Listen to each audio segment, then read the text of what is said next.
Exercise 9.1 में हमारा जो फर्स्ट क्वेश्चन है वो है कि difference between axiom and conjunction. तो axiom is statement which is true without proof. हम इसको बग़ैर प्रूफ के जो है वो सच मान लेते हैं, और ये मैथमेटिकल टर्म है और इसी चीज़ को ज्योमेट्रिकली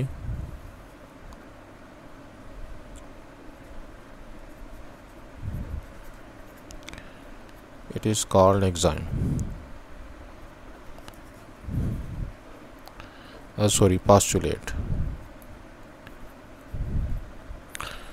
तो हमारे पास एग्जाइम का और पास्टुलेट का एक ही मतलब है, अलबत्ता एग्जाइम जो है वो उसका ताल्लुक सिंपल मैथमेटिक्स के साथ होता है और एग्जाइम रिलेटेड टू ज्योमेट्री और कॉल्ड जो है वो पास्टुलेट होते हैं।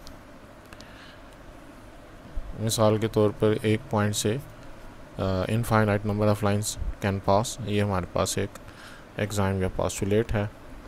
इसी तरीके से जो कंजक्शन है,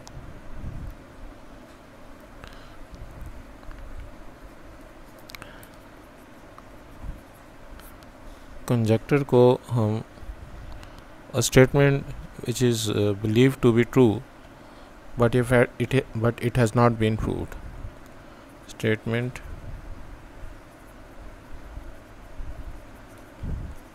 believed to be true but not proved।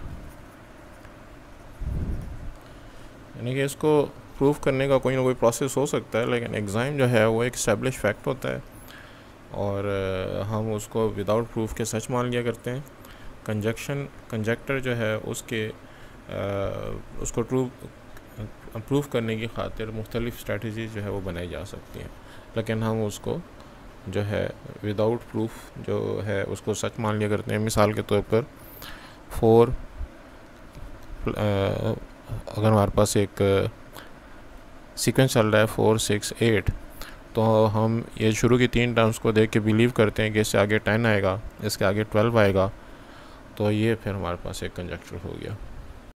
Mathematical statement एक ऐसी स्टेटमेंट होती है जो कि या ट्रू होगी या फॉल्स होगी। तो क्वेश्चन 2 में हमको ये बताना है कि कौन सी जो है वो मैथमेटिकल स्टेटमेंट है। तो अब ये -2 + 7 -3 जो है ये एक ट्रू स्टेटमेंट है, लिहाजा ये एक स्टेटमेंट है। 34 + 16 50 ये हमारे पास एक स्टेटमेंट है जो कि ट्रू है।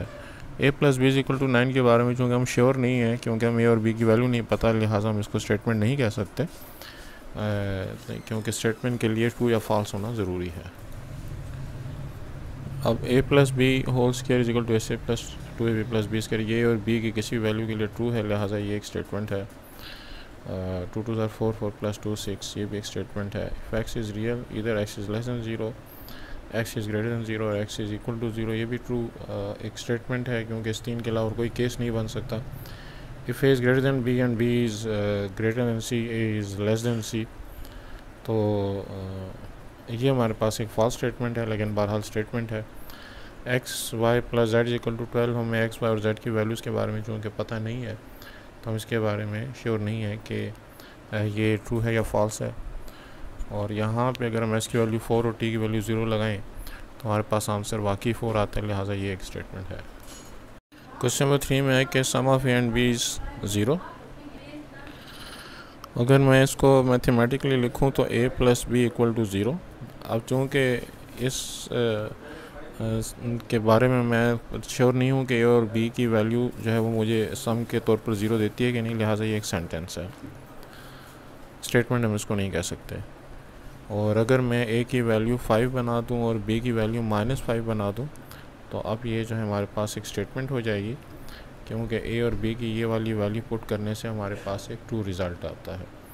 या हम इसमें जो है वो कोई मुख्तलिफ वैल्यू लेके हम उसको एक फॉल्स स्टेटमेंट बना सकते हैं, लेकिन a और b की वैल्यू होना उस सूरत में ज़रूरी है।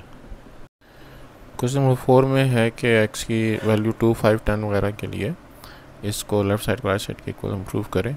तो अगर मैं फॉर x की वैल्यू 2 ले लूँ तो 2 + 1 whole square plus 5 is equal to, यहाँ पे भी 2 का स्क्वायर 2 × 2 + 6, ये बनेगा 2 + 1 3, 3 का स्क्वायर 9, 9 + 5 4, 2 2 = 4 + 6, तो 9 + 5 14, और यहाँ पे भी 6 + 4 10, 10 + 4 14, जो कि ट्रू आता है। तो इसी तरीके से x की जो बाकी वैल्यूज़ हैं उनके लिए भी हम इसको चेक कर सकते हैं।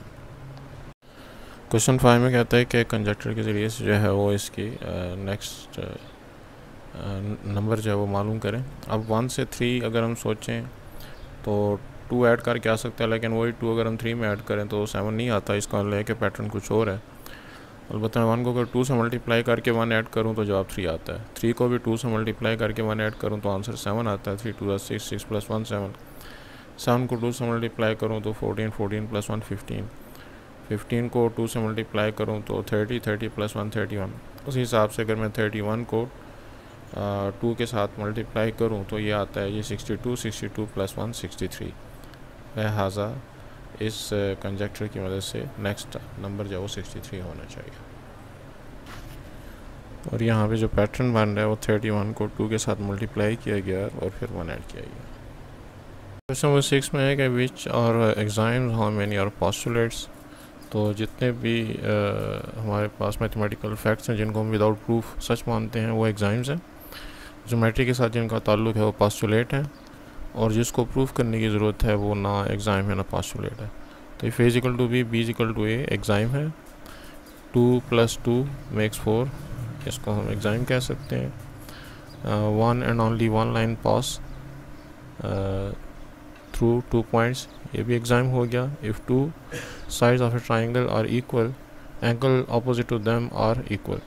अब ये हमारे पास एक थ्योरम के ज़रिए से प्रूफ किया जा सकता है, लेकिन हम इसको विदाउट प्रूफ सच नहीं मान सकते, इसलिए ये नीदर एग्ज़ाम नॉर हमारे पास जो है वो पोस्टुलेट हो गया। और ये